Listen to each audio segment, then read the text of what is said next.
हर हर महादेव दोस्तों। अनुष्ठान क्लास में आप सभी का बहुत बहुत स्वागत है। आज हम सभी स्टार्ट करेंगे जीन पियाजे जी के बारे में, जो कि सीटेट में कम से कम 3 या 4 क्वेश्चन जीन पियाजे में से ज़रूर आता है और जो कि एग्ज़ाम के लिए बहुत ही इम्पॉर्टेंट चीज़ है। तो आइए हम स्टार्ट करते हैं जीन पियाजे। ठीक है। संज्ञानात्मक विकास का जो सिद्धांत दिया था, सबसे पहले दिया था किसने? जीन पियाजे ने दिया था। ठीक है। जीन पियाजे एक क्या थे? मनोवैज्ञानिक थे। जीन पियाजे एक मनोवैज्ञानिक थे। ठीक है। इनका जन्म 9 अगस्त सन 1896 को कहाँ पे हुआ था? स्विट्ज़रलैंड में हुआ था। कहाँ पे हुआ था? स्विट्ज़रलैंड। जी, अगर इनका नाम जी से स्टार्ट होता है, जी देखो 9 या 10 के आसपास है। ठीक है। जी 10वें अक्षर पे आता है, तो आप उससे पहले याद कर सकते हैं कि 9 अगस्त सन 1896 को स्विट्ज़रलैंड में हुआ था। इस विकास का प्रतिपादन किसने किया था? संज्ञानात्मक विकास का जो प्रतिपादन किया था किसने किया था? जीन पियाजे ने किया था। अब बात करें जीन पियाजे। जीन पियाजे ने यह प्रयोग अपने बच्चों, आसपास पड़ोस के बच्चों पर ज्ञानात्मक, संज्ञान और मानसिक विकास का अध्ययन किया था। ठीक है। इसलिए जीन पियाजे के सिद्धांत को और क्या कहते हैं? जीन पियाजे के सिद्धांत को अवस्था का सिद्धांत कहते हैं, या इन्हें विकासात्मक सिद्धांत भी कहा जाता है। ठीक है। जीन पियाजे का मानना क्या था? जीन पियाजे का मानना था कि जिस तरीके से बच्चों में जैविक परिपक्वता आती है, वैसे वैसे वह वस्तुओं के बारे में अपने दिमाग में क्या बना लेता है? धारणा बना लेता है। ठीक है। ये पॉइंट नोट करने वाली पॉइंट है कि जिस तरीके से बच्चों में जैविक परिपक्वता आती है, वैसे वैसे वह वस्तुओं के बारे में अपने दिमाग में धारणा क्या करता है? बना लेता है। आगे की ओर देखें कि संज्ञानात्मक विकास की अवधारणा क्या है। संज्ञानात्मक विकास की अवधारणा देने के लिए जीन पियाजे ने कई सारे तथ्यों को लिया था, जिसमें से पहला तथ्य है अनुकूलन। पहला तथ्य क्या है? अनुकूलन। अनुकूलन का मतलब क्या होता है? अनुकूलन का मतलब होता है कि एक विशेष प्रक्रिया जिसके माध्यम से जीव अपने पर्यावरण के साथ तालमेल बिठाता है। अनुकूलन का मतलब है जीव का अपने पर्यावरण के साथ तालमेल बिठाना क्या है? अनुकूलन है। ठीक है। और मनुष्य पर्यावरण के अनुकूल होते हैं, वैसे ही उनका चिंतन भी उन परिवर्तनों के अनुकूल होता है। जैसे जैसे मनुष्य पर्यावरण के समीप जाएगा, वह उस पर्यावरण से अनुकूल होता चला जाएगा और उसी प्रकार से उसकी चिंताएं होती जाएंगी। ठीक है। जैसे मान लो कोई बच्चा जिसके यहाँ माहौल दिन भर की लड़ाई का है, तो वो बच्चा उसी प्रकार से सोचेगा, उसकी बुद्धि उसी प्रकार से काम करेगी। ठीक है। उनका भी चिंतन उन परिवर्तनों के क्या हो जाता है? अनुकूल हो जाता है। जो भी वे अनुभव करते हैं, अनुकूलन में 2 बुनियादी प्रक्रियाएं शामिल होती हैं। अब अनुकूलन भी करने के लिए 2 प्रक्रियाएं शामिल होगी। पहली प्रक्रिया क्या होगी? समायोजन होगी, और दूसरा होगा समावेश करना। ठीक है। यानी अनुकूलन में 2 प्रक्रियाएं होती हैं, एक समायोजन होता है और एक समावेश होता है। आगे की ओर देखें कि वातावरण के अनुसार अपने आप को ढाल लिया जाता है, तो वही क्या कहलाता है? अनुकूलन कहलाता है। लेकिन जीन पियाजे के अनुसार जो संज्ञानात्मक विकास होता है, उनकी 2 प्रक्रियाएं होती हैं। पहली प्रक्रिया होती है संतुलन और दूसरी प्रक्रिया होती है अनुकूलन। यानी संतुलन के साथ वो किस प्रकार से अनुकूलित होते हैं। अनुकूलन में 2 उपक्रियाएं समायोजित हैं। पहला समायोजन है, पहली प्रक्रिया है समायोजन, और दूसरी प्रक्रिया है आत्मसातकरण। ठीक है। अनुकूलन में स्थित जन्य मांगों को पूरा करने के लिए बच्चे का परिवर्तन शामिल होता है। ठीक है। जैसे जैसे जिस स्थिति में उसकी मांग बढ़ेगी, उसी हिसाब से बच्चे क्या होने लगते हैं? परिवर्तित होने लगते हैं। ठीक है। तो बच्चों का परिवर्तन किस में शामिल होता है? अनुकूलन में शामिल होता है। ये पॉइंट भी आपका इम्पॉर्टेंट पॉइंट है। ठीक है। तो इस पॉइंट को अंडरलाइन कर लेते हैं। आगे की ओर चलते हैं। आगे हम देखेंगे आत्मसातकरण। आत्मसातकरण क्या है? आत्मसातकरण का मतलब होता है नई वस्तुओं या विचारों को समझने का मौजूदा क्षमता। ठीक है। यानी अगर कोई नई वस्तु आ जाए या नए विचार आ जाएं, तो उनको हम किस प्रकार से समझेंगे, वही क्या होता है? आत्मसातकरण होता है। ठीक है। आत्मसात को और डिटेल से समझें तो आत्मसातकरण को हम समावेश भी कह सकते हैं। या हमारे पहले से मौजूद स्कीमा में जानकारी लेने की प्रक्रिया को संदर्भित करता है। यानी आत्मसातकरण या समावेश क्या कहलाता है? पहले से जो मौजूद स्कीमा है, जो जानकारी है, उसकी प्रक्रिया को क्या करता है? संदर्भित करता है। अब यह वह तरीका है जिसमें कोई व्यक्ति पूर्व मौजूदा मानसिक संरचनाओं में बिना किसी बदलाव के नई जानकारी लेता है। ठीक है, यानी इसमें क्या करता है व्यक्ति? इसमें व्यक्ति क्या करता है कि पूर्व मौजूदा मानसिक संरचनाओं में बिना किसी बदलाव के, यानी पूर्व में जो जानकारी इकट्ठी हो गई हैं उसमें बिना परिवर्तन किए वो क्या करता है? नई जानकारी को लेता है और उसकी क्या करता है? व्याख्या करता है। तो इससे हम ये कह सकते हैं कि आत्मसातकरण एक ऐसी प्रक्रिया है जिसके माध्यम से एक बच्चा अनुभव और धारणाओं को मौजूदा संज्ञानात्मक संरचनाओं में अनुकूल करके समझता है।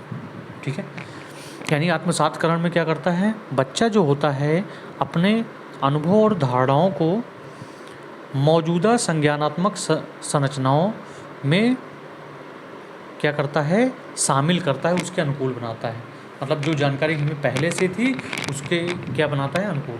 मान लीजिए एक बच्चा है जिसे बचपन में ये बताया गया कि ये गाय है, गाय को दिखा के बताया गया गाय है, लेकिन वह ऐसे जितने भी जानवरों को देखता है वो उसको बोलता है क्या? गाय। लेकिन अगर बाद में उसको ये जानकारी दी जाए भैया ये ब्लैक कलर की है, ये गाय नहीं भैंस है, तो वह क्या करेगा? नई चीज़ तो उसको पता था कि गाय है तो गाय के 4 पैर होती, लेकिन उसको ये पता हो गया अब कि 4 पैर वाले, सारे 4 पैर वाले गाय ही नहीं होती, अलग जानवर भी हो सकते हैं। आगे की ओर देखें, अगर उदाहरण देखें, आत्मसातकरण का उदाहरण देखें तो उदाहरण ध्यान से समझिएगा। पहला उदाहरण है कि मान लीजिए एक बच्चा जो गाय से परिचित है वह भैंस को देखकर 4 पैर वाले जानवरों के मौजूदा स्कीमा में अधिक जानकारी जोड़कर एक अनुभव के अनुकूल होता है। ठीक है, पहले तो गाय को जानता था गाय के 4 पैर होते हैं, लेकिन वह भैंस को देखकर भी अब ये जानने लगा कि भैंस के भी 4 पैर होते हैं और वह उस अनुभव को अपने अनुकूल करेगा। अब देखिए मतलब एक बच्चा है जिसने गाय देखी है, वह भैंस को देखकर कहता है कि यह भी एक गाय है। तब हम उसे उसी समय अगर बता दें कि यह एक भैंस है तो वह अपने दिमाग में बिठा लेगा कि हर 4 पैर वाला जानवर गाय नहीं होता है या भैंस भी होता है। ठीक है, अब इसका रंग ऐसा होगा या देखने में ऐसा होगा। अब कक्षा में समझते हैं, कक्षा में किस प्रकार से समझेंगे कि आत्मसातकरण हो रहा है। तो कक्षा में अगर हम समझें कि जब शिक्षक नई अवधारणाओं का परिचय देता है तो वे अवधारणाओं को पहले से मौजूद ज्ञान से जोड़कर आत्मसात करने की प्रक्रिया को सुविधाजनक बनाने का प्रयास करते हैं। यानी अगर शिक्षा में देखें तो शिक्षक क्या करता है? आप जो पुरानी धारणाओं को, अवधारणाओं को जानते हैं उसी के साथ जोड़कर नई मौजूद ज्ञान को क्या करवाता है? प्रत्यक्ष अनुभव करवाता है।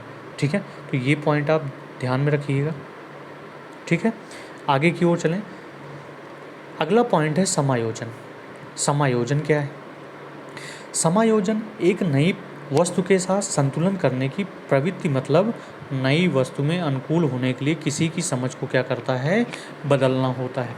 ठीक है, यानी समायोजन क्या है? जब कोई नई वस्तु आ जाए तो नई वस्तु के साथ पुरानी ज्ञान को क्या करना? संतुलित करके उसको अपने अनुकूल बनाना, अनुकूल समझना क्या कहलाता है? समायोजन कहलाता है।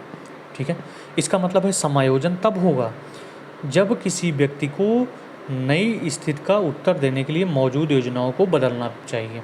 ठीक है, उदाहरण अगर देखें, उदाहरण के लिए लिखेंगे कि बच्चा अपने चूसने के तरीकों को संशोधित करता है और एक नए खिलौनों को चूसने की में शामिल करता है। ठीक है, पहले क्या करता था? हाथ पैर को चूसता था, लेकिन बाद में वो क्या करने लगा? जब नए खिलौने आ गए नए खिलौनों को चूसने लगा। ठीक है, तो ये क्या है? समायोजन है। अगला पॉइंट है, जब कभी आत्मसात करने की प्रक्रिया काम नहीं करती है क्योंकि नए अनुभव किसी भी मौजूदा स्कीमा में अनुकूल नहीं होते, तो नए अनुभव के अनुकूल होने के लिए एक नए स्कीमा विकसित करना होता है। ठीक है, मान लीजिए आत्मसात करने की प्रक्रिया में कोई नया अनुभव मौजूदा स्कीमा में अनुकूल नहीं हो रहा है, तो उस नए अनुभव के लिए अनुकूल करने के लिए क्या बनाएंगे? हम नए स्कीमा को क्या करेंगे? विकसित करेंगे, नई अवधारणाओं को विकसित करेंगे। आगे की ओर देखें, अब एक नया स्कीमा बनाने और किसी को मौजूदा संज्ञानात्मक संरचनाओं में संशोधन करके सोचने और करने की विधियों को क्या कहते हैं, समायोजित करने की प्रक्रिया को क्या कहते हैं, समायोजन कहते हैं। ठीक है, यानी एक नए स्कीमा बनाकर मौजूदा संज्ञानात्मक संरचनाओं में जो संशोधन करते हैं उसको क्या कहते हैं, उसको कहते हैं हम समायोजन। आगे की ओर चलें, उदाहरण अगर देखें तो हम उदाहरण देखें तो मान लीजिए आप चेन्नई में छात्रों की कक्षा को वर्ष में लगभग 4 मौसम पढ़ा रहे हैं। तो हो सकता है उनके पास सर्दियों के मौसम के बारे में स्कीम न हो, क्योंकि चेन्नई में सर्दी का अनुभव नहीं होता है। इसलिए बच्चों को नई जानकारी व्यवस्थित करने के लिए एक नया स्कीमा बनाना पड़ेगा, ठंडे माहौल में उसको पढ़ाना पड़ेगा। ठीक है, यानी मतलब क्या है कि मतलब आप चेन्नई शहर के बच्चों को पढ़ा रहे हैं एक शिक्षक के तौर पर, और आप उनको पढ़ाएंगे कि भारत में 4 तरह के मौसम होते हैं। भारत में कितनी ऋतुएं होंगी, 4 ऋतुएं होंगी। पहला शीत ऋतु होगा, दूसरा ग्रीष्म ऋतु होगा, तीसरा वर्षा ऋतु होगा और चौथा होगा शरद ऋतु। ये बातें आपको समझ में आ गई होंगी। ठीक है, आगे की ओर चलें। अब जब बच्चा उन छात्रों को शरद ऋतु के बारे में बताएंगे तब उनको यकीन नहीं होगा कि शरद ऋतु भी होता है, यानी कि ठंडा मौसम भी होता है। ठीक है, जिसमें हर समय क्या पहना जाता है, हर समय स्वेटर पहना जाता है। तो वह उसी प्रकार वह अपने दिमाग में स्कीमा और बना लेंगे कि ऐसा भी एक मौसम होता है जिसमें सर्दी पड़ती है। ठीक है, इतनी बात समझ में आ गई। यानी एक नई स्कीमा बनाएगा जिसमें ये बनाएगा कि सर्दी भी पड़ती है, मौसम भी ठंडा होता है। ठीक है, आगे की ओर देखें, संतुलन। अब संतुलन, जीन पियाजे पहले ऐसे वैज्ञानिक थे जिन्होंने संज्ञानात्मक विकास का व्यवस्थित अध्ययन किया। अगर बात किया जाए कि संज्ञानात्मक विकास का व्यवस्थित अध्ययन किसने किया, तो किसने किया था, जीन पियाजे ने किया था।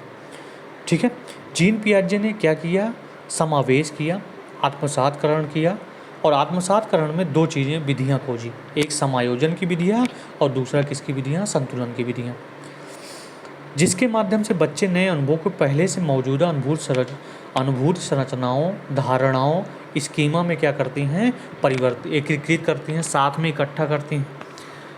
यानी समायोजन और संतुलन क्या करता है कि बच्चे आत्मसातकरण और समायोजन की प्रक्रिया के बीच क्या करते हैं, संतुलन कायम करते हैं।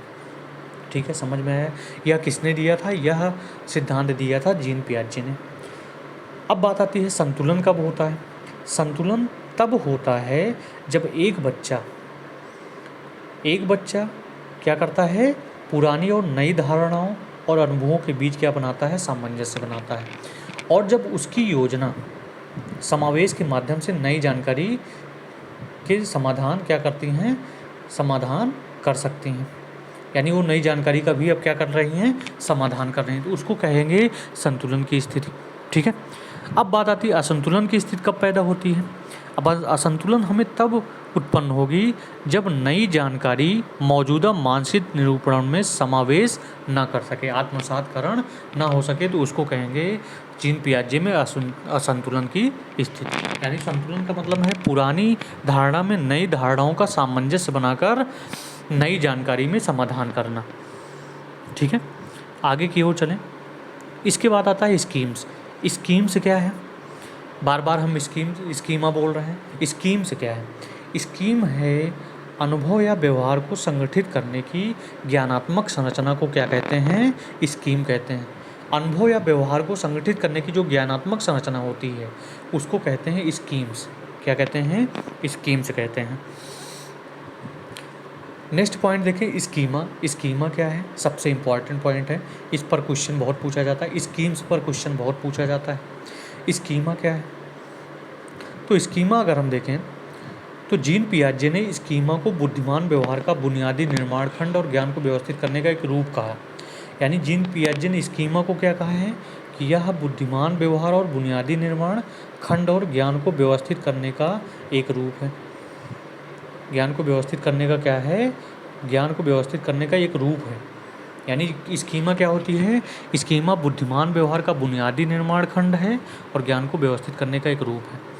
ठीक है, एक स्कीमा को विश्व के जुड़े हुए, यानी एक स्कीमा जो होती है वो विश्व के जुड़े हुए अभ्यावेद वेदन के एक समूह के रूप में परिभाषित किया जा सकता है। यानी विश्व के जुड़े मानसिक अभ्यावेदन के रूप में क्या किया जाता है, इसको परिभाषित किया जाता है। अब इसका उपयोग हम कहाँ पर करेंगे? इसका उपयोग हम करेंगे स्थिति को समझने और प्रक्रिया करने के लिए करते हैं। ठीक है, यानी स्कीमा का यूज हम कहते हैं पहले स्थितियों को समझेंगे, उसके बाद उस पर क्या करेंगे, प्रक्रिया करेंगे। ठीक है, दूसरा पॉइंट स्कीमा में क्या है कि मानव के दिमाग में जो चीज़ें पहले से ही संरक्षित होती हैं वह उनका प्रयोग करके किसी विषय के प्रति एक धारणा बनाता है, जिसे हम क्या कहते हैं, स्कीमा कहते हैं। अगर आसान भाषा में समझें कि मानव के दिमाग में जो चीज़ें पहले से संरक्षित होती हैं, यानी जो पूर्व ज्ञान होता है, उसके आधार पर वह प्रयोग करके विषय के प्रति क्या बनाता है, धारणा बनाता है, जिसे क्या कहते हैं, स्कीमा कहते हैं। अगर स्कीमा को समझें तो स्कीमा के आधार पर ही स्कीमा, आत्मसातकरण, संतुलन, समायोजन के आधार पर जीन पियाजे ने संज्ञानात्मक की कितनी अवस्थाएं दी? संज्ञानात्मक विकास की 4 अवस्थाएं दी। ठीक है, पहली अवस्था है संवेदी गामक अवस्था, जो जन्म से 2 वर्ष में होती है। दूसरी अवस्था है पूर्व संक्रियात्मक अवस्था, जो 2 से 7 वर्ष होती है। तीसरी अवस्था है मूर्त संक्रियात्मक अवस्था, जो 7 से 12 वर्ष या कहीं कहीं पर 11 वर्ष दी जाती है। और जो चौथी अवस्था है औपचारिक संक्रियात्मक अवस्था, जिसे अमूर्त संक्रियात्मक अवस्था भी बोलते हैं, उसकी उम्र है 12 साल से लेकर 15 वर्ष या इससे अधिक। ठीक है, क्लियर? आगे की ओर चलें। अब सबसे पहले हम समझेंगे संवेदी गामक अवस्था क्या है।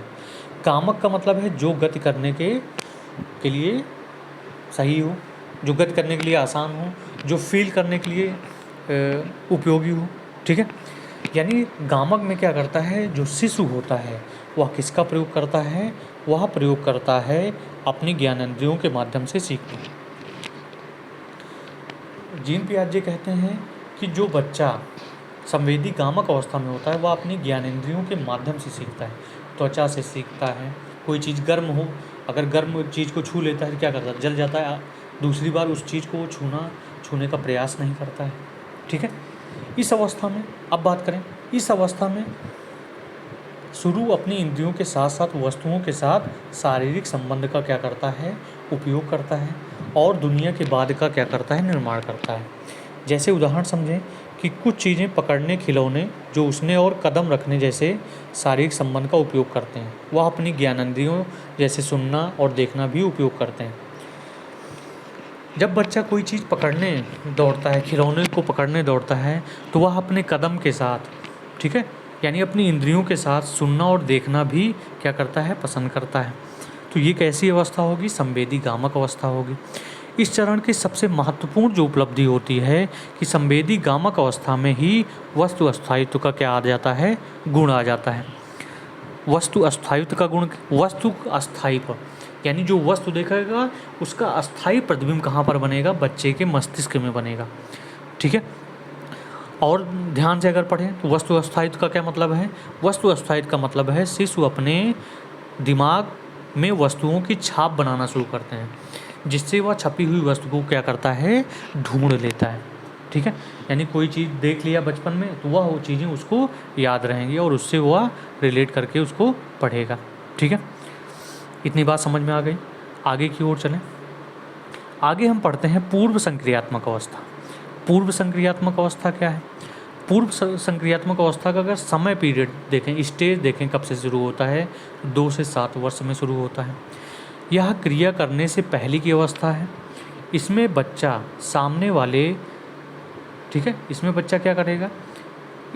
इसमें बच्चा सामने वाले यानी सामने आने वाली चीज़ों को देख पाएगा और समझ पाएगा, लेकिन कोई क्रिया नहीं कर पाएगा।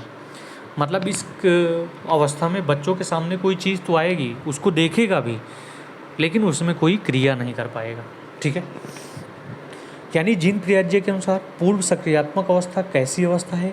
एक ऐसी अवस्था है जिसमें एक बच्चा अवधारणात्मक अपरिवर्तनीयता, भाषा विकास केंद्रीकरण, अहम केंद्रवादिता और जीववाद की प्राप्ति करता है। ठीक है, यानी जीन पियाजे के अनुसार पूर्व संक्रियात्मक अवस्था में जो बच्चा होगा उसमें अवधारणात्मक अपरिवर्तनीयता आएगी, भाषा विकास केंद्रीकरण होगा, केवल उसी भाषा को समझेगा जो उसे अच्छा लगेगा, अहम केंद्रवाद का विकास होता है, जीववाद का विकास होता है। ठीक है, इतनी बात समझ में आ गई। अगर पूछा जाए कि अहम केंद्रवाद और जीववाद जीन पियाजे की किस अवस्था के अंतर्गत आती है, तो पूर्व संक्रियात्मक अवस्था के अंतर्गत आती है। ठीक है, अब पूर्व संक्रियात्मक अवस्था में ही कल्पना और जिज्ञासा का विकास होना स्टार्ट होता है। यानी बच्चों में स्पंद कल्पना और जिज्ञासा का विकास कहाँ से स्टार्ट होता है, पूर्व संक्रियात्मक अवस्था से होता है। इस अवस्था में वह चीज़ों को प्रतीकात्मक रूप से समझने में सक्षम होते हैं। यानी अगर ये पूछा जाए कि प्रतीकात्मक रूप में समझने में बालक कब सक्षम होता है, तो कब सक्षम होता है, पूर्व संक्रियात्मक अवस्था में सक्षम होता है। जैसे कि वह खेलते समय घर खेलना खेलते और चाय पार्टी भी करते हैं। यानी ये जब वो खेलेंगे तो उस समय घर भी खेलेंगे और चाय पार्टी भी करते हैं, यानी खाने पीने का भी ध्यान रहता है। ठीक है, आगे देखेंगे।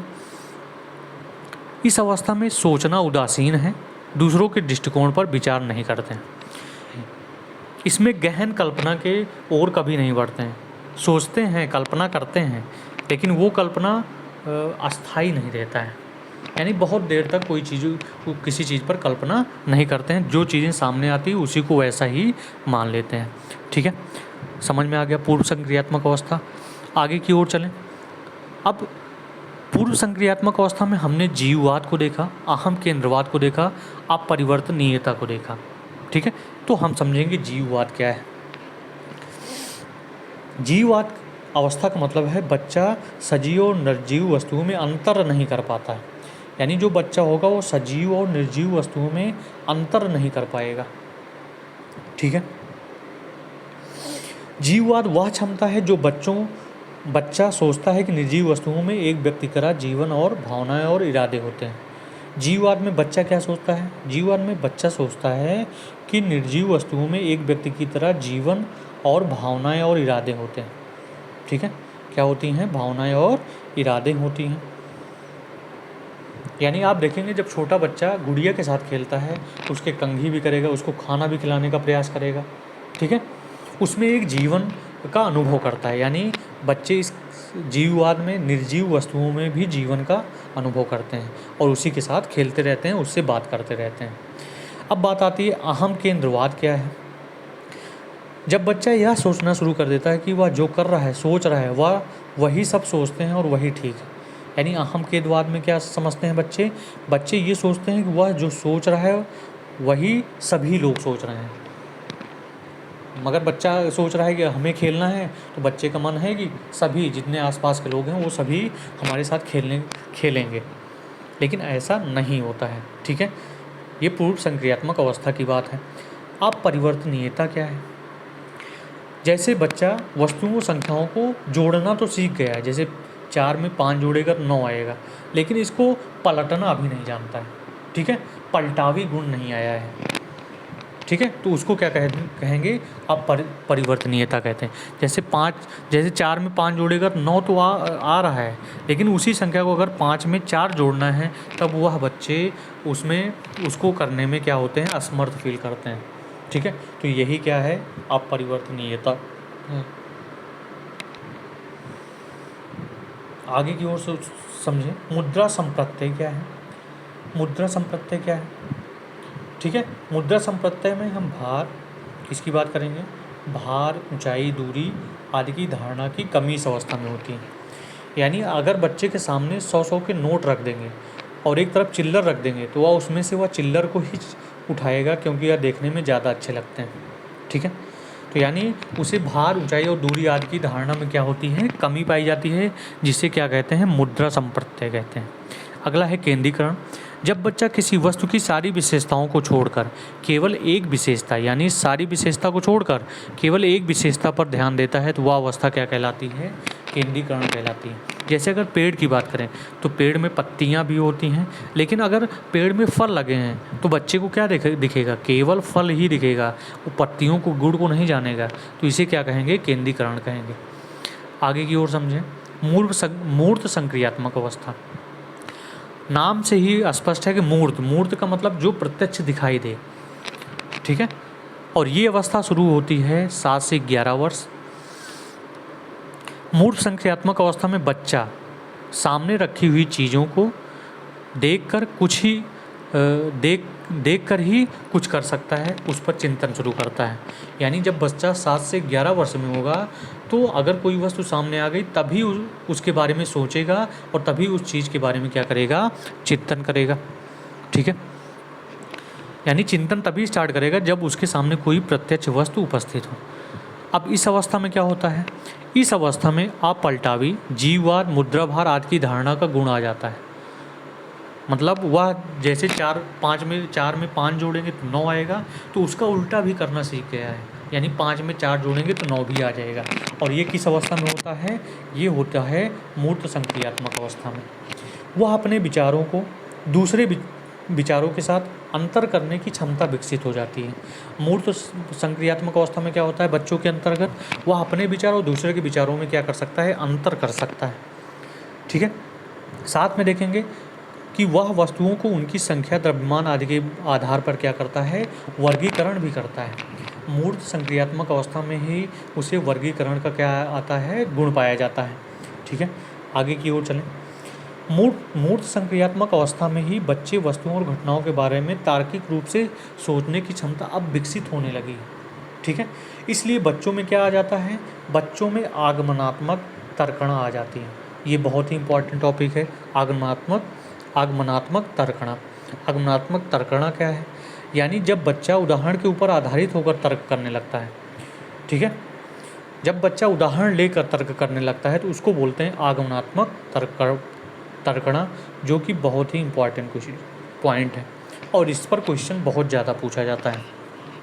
ठीक है, जैसे क्या है कि बच्चा हमारे लिए पेड़ ज़रूरी है या नहीं, उत्तर क्योंकि इसमें हमें ऑक्सीजन मिलती है। तो वह अब बताएगा पेड़ क्यों ज़रूरी है, क्योंकि ये पेड़ हमें ऑक्सीजन देती है और ऑक्सीजन हमारे लिए क्या होती है, उपयोगी होती है। तो ये किस अवस्था के अंतर्गत आती है, ये अवस्था आती है मूर्त संक्रियात्मक अवस्था के अंतर्गत आती है। आगे की ओर चलें, आगे हम पढ़ेंगे औपचारिक संक्रियात्मक अवस्था। ये अवस्था क्या है, औपचारिक संक्रियात्मक अवस्था संज्ञान की सर्वोच्च अवस्था है। अगर संज्ञानात्मक अवस्था की सर्वोच्च अवस्था के बारे में देखें, सर्वोच्च अवस्था कौन सी है, औपचारिक संक्रियात्मक अवस्था।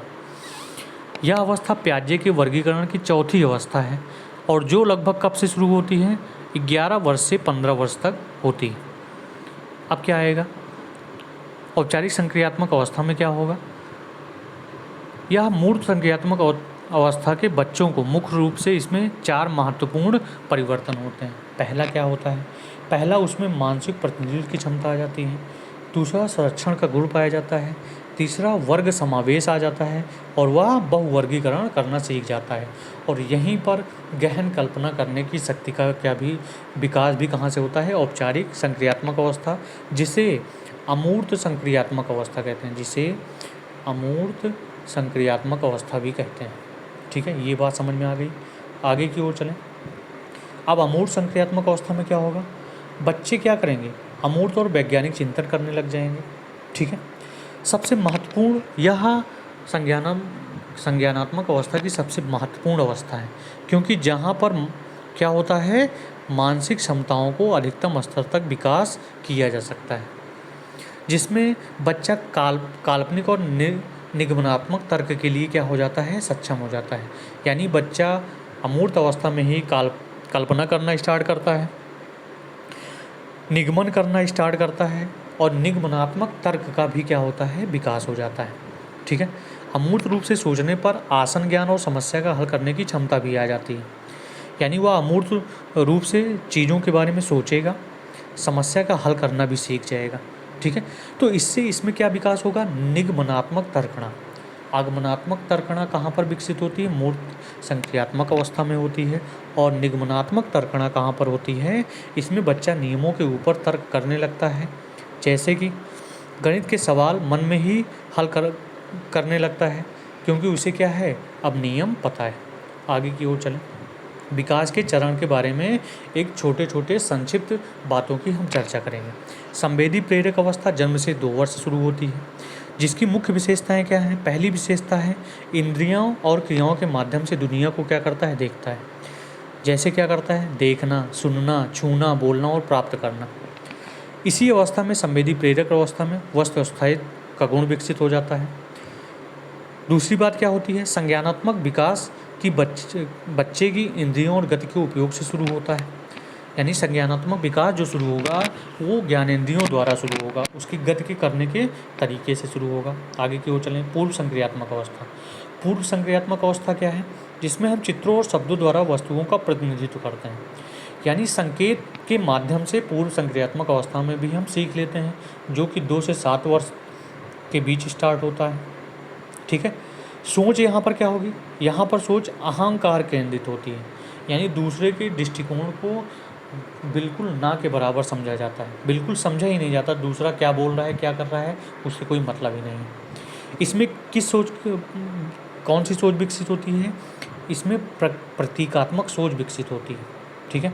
आगे की ओर देखें, किसी एकल सुविधा द्वारा वस्तुओं को क्या करते हैं, वस्तुओं को हम वर्गीकृत करते हैं। ठीक है। एक विशेषता को देखकर ही वस्तुओं को क्या करेंगे, वर्गीकरण करेंगे। किसमें, पूर्व संक्रियात्मक अवस्था में। आगे की ओर चलें, मूर्त संक्रियात्मक अवस्था। इसके बारे में आपने डिटेल से पढ़ा, ये 7 से 11 वर्ष तक शुरू होती है। ठीक है। और मूर्त संक्रियात्मक अवस्था में संख्या, आयु, द्रव्यमान और वजन की स्थिरता को प्राप्त कर लेता है। यानी संख्या, द्रव्यमान और वजन के आधार पर किसी वस्तु को क्या कर सकता है, तुलना कर सकता है। ठीक है। आगे की ओर चलें, परिचालन सोच जो विकसित होता है मूर्त संक्रियात्मक अवस्था में होता है। आगमनात्मक जो तर्कणा विकसित होती है, किसमें विकसित होती है, मूर्त संक्रियात्मक अवस्था में होती है।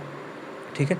आगे की ओर देखें, ठोस घटनाओं के बारे में तार्किक रूप से सोचना, यानी ठोस अंकगणितीय संचालन करना किसमें सीखता है, मूर्त संक्रियात्मक अवस्था में सीखता है। और इस पर क्वेश्चन प्रीवियस ईयर में सीटेट में एग्जाम में पूछा गया है। ठीक है।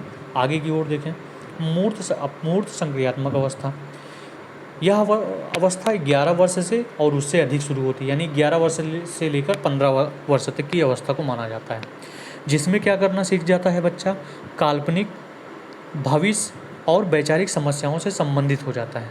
वह अब उसमें अमूर्त अवधारणा विकसित हो जाती है, मतलब जो चीज़ें आपके सामने नहीं हैं उसके बारे में भी वो बच्चा क्या करता है, सोच सकता है। अधिक परिपक्व नैतिक तर्क के लिए संभावित होता है। ठीक है। अमूर्त संक्रियात्मक अवस्था में सबसे ज़्यादा परिपक्व होता है और नैतिक तर्क के लिए क्या होता है, नैतिक तर्क के लिए अब संभावित हो जाता है। नैतिक तर्क क्या है, उसमें अच्छे और बुरे दोनों के गुणों को पहचानना क्या करता है, सीख जाता है। ठीक है। अब हम याद स्टार्ट करेंगे प्रश्नों की शैली को। ठीक है, जो कि आपके 21 से लेकर 34 तक के प्रश्न दिए गए हैं, जिसमें से हम केवल आप 21 से 29 तक के प्रश्न बनाएंगे और बाकी क्वेश्चन को आपको कमेंट बॉक्स में जवाब देकर लिखना है। ठीक है। क्वेश्चन नंबर 21, क्वेश्चन नंबर पहले की बात करें तो ध्यान से देखिएगा। कोई 5 साल की लड़की एक टी शर्ट को तह करते हुए अपने आप से बात करती है। लड़की द्वारा प्रदर्शित व्यवहार के संदर्भ में निम्नलिखित में से कौन सा कथन सही है। ऑप्शन 1 है जीन पियाजे और लेव वास्की इसकी व्याख्या बच्चे के विचारों की अहम केंद्रित प्रकृति के रूप में करेंगे। ठीक है।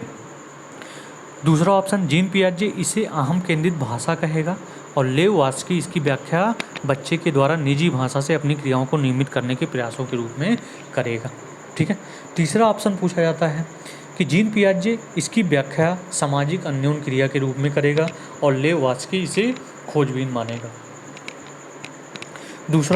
चौथा ऑप्शन कि जीन पियाजे लेव वास्की इसकी व्याख्या बच्चे के द्वारा अपनी माँ के अनुकरण के रूप में करेगा। ठीक है। तो आप अगर प्रश्न को ध्यान से पढ़े होंगे तो आपको ये समझ में आया होगा प्रश्न बोल क्या रहा है। प्रश्न ये कह रहा है कि 5 साल की एक लड़की है जो एक टी शर्ट को तह करते हुए अपने आप से बात करती है। लड़की द्वारा प्रदर्शित व्यवहार कैसा होगा, लड़की द्वारा प्रदर्शित व्यवहार अहम केंद्रित होगा। ठीक है। ठीक है, क्योंकि वह एक ही कार्य को कर रही है और उसी से बातें कर रही है। तो जीन पियाजे ने क्या कहा था, जीन पियाजे ने इसे अहम केंद्रित भाषा कही थी, लेकिन लेव वास्की ने क्या कहा था, इसे निजी भाषा कही थी, क्योंकि वह खुद से क्या कर रही है, बातें कर रही हैं। इसलिए आपका सही जवाब कौन सा हुआ, ऑप्शन नंबर दूसरा इसका सही जवाब हुआ कि जीन पियाजे इसे अहम केंद्रित भाषा कहेगा और लेव वास्की क्या कहेगा, इसको निजी भाषा कहेगा।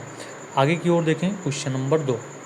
पियाजे के अनुसार बच्चों का चिंतन वयस्कों से भिन्न होता है बजाय कि, पहला ऑप्शन मात्रा प्रकार, दूसरा ऑप्शन आकार मूर्त परकता, तीसरा ऑप्शन प्रकार मात्रा, चौथा ऑप्शन आकार और किस्म। तो इसका जो सही जवाब होगा कि पियाजे के अनुसार बच्चों का चिंतन वयस्कों से कैसा होता है, वयस्कों से प्रकार में भिन्न होता है बजाय की मात्रा के। तो इसलिए आपका सही जवाब कौन सा होगा, ऑप्शन नंबर तीसरा सही होगा। आगे की ओर चलें, क्वेश्चन नंबर 3। पियाजे के अनुसार विकास की पहली अवस्था जन्म से लगभग 2 वर्ष आयु के दौरान बच्चा सबसे बेहतर सीखता है। ऑप्शन 1 अमूर्त तरीके से चिंतन द्वारा, ऑप्शन 2 भाषा के नए अर्जित ज्ञान के अनुप्रयोगों द्वारा, ऑप्शन 3 इंद्रियों को प्रयोग द्वारा, और ऑप्शन 4 निष्क्रिय शब्दों को पहचानने के द्वारा। तो आप देखेंगे इसमें जो सही जवाब होगा वो आपको समझ में आ गया होगा, ऑप्शन नंबर 3, क्योंकि बच्चा जन्म से लेकर 2 वर्ष के आयु के बीच है, तो वह बच्चा कैसे सीखेगा, इंद्रियों के माध्यम से सीखेगा। आगे की ओर चलें, क्वेश्चन नंबर 4। पियाजे के अनुसार निम्नलिखित में से कौन सी अवस्था में बच्चा अमूर्त संकल्पनाओं के विषय में तार्किक चिंतन करना आरंभ करता है। ऑप्शन 1 है औपचारिक संक्रियात्मक अवस्था 12 वर्ष से ऊपर, संवेदी प्रेरक अवस्था जन्म से 2 वर्ष, तीसरा ऑप्शन पूर्व संक्रियात्मक अवस्था 2 से 7 वर्ष, चौथी है मूर्त संक्रियात्मक अवस्था 7 से 11 वर्ष। तो अमूर्त संकल्पनाओं किस में करेगा, अमूर्त संक्रियात्मक अवस्था में करेगा, यानी औपचारिक संक्रियात्मक अवस्था में करेगा। तो इसलिए आपका जो ऑप्शन सही होता है, ऑप्शन नंबर फर्स्ट सही होता है चौथे में। आगे की ओर चलें, क्वेश्चन नंबर 5। प्रश्न दिया जा रहा है वह अवस्था जब बच्चा तार्किक रूप से वस्तुओं और घटनाओं के विषय में चिंतन प्रारंभ करता है। ठीक है, पहला ऑप्शन है औपचारिक संक्रियात्मक अवस्था, दूसरा ऑप्शन है पूर्व संक्रियात्मक अवस्था, तीसरा ऑप्शन है मूर्त संक्रियात्मक अवस्था, या चौथा ऑप्शन है संवेदी प्रेरक अवस्था। तो आप देखेंगे यहाँ पे जो बच्चा तार्किक रूप से वस्तुओं घटनाओं के विषय में चिंतन करना जो शुरू करेगा वो कहाँ से शुरू करेगा, मूर्त संक्रियात्मक अवस्था से शुरू करेगा। इसलिए आपका ऑप्शन नंबर तीसरा सही होगा। आगे की ओर चलें, क्वेश्चन नंबर 26। ठीक है, क्वेश्चन नंबर 6।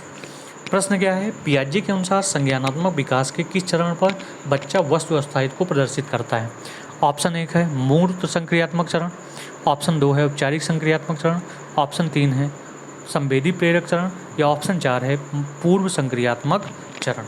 तो बच्चों में जो अस्थायित्व का गुण आता है किस में आता है, तो संवेदी प्रेरक चरण में। इसलिए आपका ऑप्शन सही होगा, ऑप्शन नंबर 3। आपका ऑप्शन नंबर 3 सही जवाब होगा। आगे की ओर चलें, क्वेश्चन नंबर 27, क्वेश्चन नंबर 7 की तरफ, कि पियाजे के अधिगम के संज्ञानात्मक सिद्धांत के अनुसार वह प्रक्रिया जिसके द्वारा संज्ञानात्मक संरचना को संशोधित किया जाता है कहलाती है। ऑप्शन 1 प्रत्यक्षण, ऑप्शन 2 समावेशन, ऑप्शन 3 समायोजन, ऑप्शन 4 स्कीमा। ठीक है, तो इसमें देखेंगे आपका जो सही जवाब होगा वो सही जवाब कौन सा होगा, ऑप्शन नंबर कौन सा होगा, कि वह प्रक्रिया जिसके द्वारा संज्ञानात्मक संरचना को संशोधित किया जाता है तो उसको क्या बोला जाता है, उसको बोला जाता है स्कीमा बोला जाता है। ठीक है, ठीक है, यानी संशोधित करेंगे तो यहाँ पे जो ऑप्शन सही होगा वो होगा स्कीमा। ठीक है, आगे की ओर चलें, अगला प्रश्न देखते हैं कि निम्नलिखित में से कौन सा निहितार्थ पियाजे के संज्ञानात्मक विकास के सिद्धांत से नहीं निकाला जा सकता है। तो इस क्वेश्चन में जो सही जवाब होगा वो जवाब होगा समायोजन का। ठीक है, आगे की ओर चलें, क्वेश्चन नंबर 28 कहता है कि निम्नलिखित में से कौन सा निहितार्थ पियाजे के संज्ञानात्मक विकास के सिद्धांत से नहीं निकाला जा सकता है। ऑप्शन 1 बच्चों की अधिगमनात्मक तत्परता के प्रति संवेदनशीलता, ऑप्शन 2 है व्यक्तिगत भेदों की स्वीकृति, ऑप्शन 3 है खोजपूर्ण अधिगम, या ऑप्शन 4 है शाब्दिक शिक्षण की आवश्यकता। ठीक है, तो जो आपका सही जवाब होगा वो सही जवाब होगा आपका आंसर नंबर 4, यानी शाब्दिक शिक्षण की आवश्यकता होती है। ठीक है, जो संज्ञानात्मक विकास के सिद्धांत में नहीं निकाला जा सकता है, किसकी, शाब्दिक शिक्षण की आवश्यकता। आगे की ओर चलें, क्वेश्चन नंबर 29 या क्वेश्चन नंबर 9। पियाजे के सिद्धांत के अनुसार बच्चे निम्न में से किसके द्वारा सीखते हैं। सही प्रकार से ध्यान लगाकर जानकारी को याद करना, ऑप्शन 2 समाज के आर्थिक योग सदस्यों के द्वारा उपलब्ध कराए गए सहारे के आधार पर, ऑप्शन 3 अनुकूलन की प्रक्रियाएं, ऑप्शन 4 उपर्युक्त पुरस्कार दिए जाने पर अपने व्यवहार में क्या करता है, परिवर्तित करता है। ठीक है, तो क्वेश्चन नंबर 29 में जो बच्चे सीखते हैं किसके द्वारा सीखते हैं, अनुकूलन की प्रक्रियाओं द्वारा सीखते हैं। इस प्रकार से आपका ऑप्शन नंबर 3 सही हुआ। अब बाकी आपके जो नीचे वाले 4 क्वेश्चन हैं उनका आंसर आपको कमेंट बॉक्स में लिख कर दिखाना है। तो फटाफट रेडी हो जाइए। पहला क्वेश्चन है कि जीन पियाजे के अनुसार विकास के किस स्तर पर बच्चे में परिकल्पना आधारित निगमनात्मक तार्किकता विकसित होती है और वैज्ञानिक सोच उभरना शुरू होती है। ऑप्शन 1 है अमूर्त संक्रियात्मक, ऑप्शन 2 है संवेदी पेशी, ऑप्शन 3 है मूर्त संक्रियात्मक या ऑप्शन 4 है पूर्व संक्रियात्मक। तो अगर ध्यान दे रहे हैं तो इस क्वेश्चन को कमेंट बॉक्स में ज़रूर लिखिएगा और क्वेश्चन का नंबर डाल दीजिएगा। आगे की ओर चलें। दूसरा क्वेश्चन क्या है दिया जा रहा है कि पियाजे के अनुसार संख्या बच्चे द्वारा वस्तुओं के बीच बनाए गए 2 प्रकार के संबंधों का संश्लेषण है।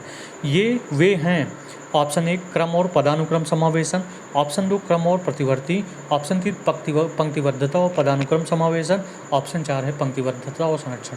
ये दूसरा क्वेश्चन भी आप सभी बच्चों को कमेंट बॉक्स में आंसर लिख कर दिखाना है।